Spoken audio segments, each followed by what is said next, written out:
Marrema compuche. Feula Kimeltoawin Kiñeque Shalichen. Ah, Peñi. Este saludo solo busca demostrar una emoción al ver a otra persona. Marrema compuche.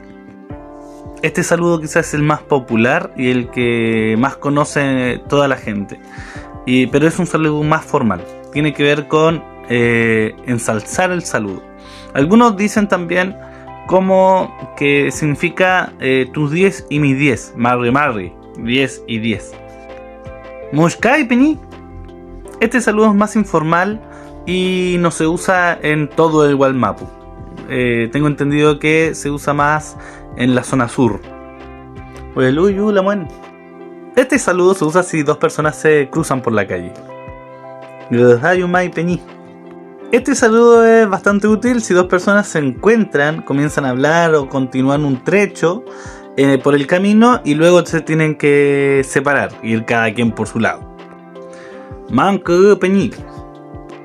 Finalmente, este saludo tiene que ver con saludar con la mano derecha. Nada más. Es decir lo que uno va a hacer. Feimuten, Feukayal.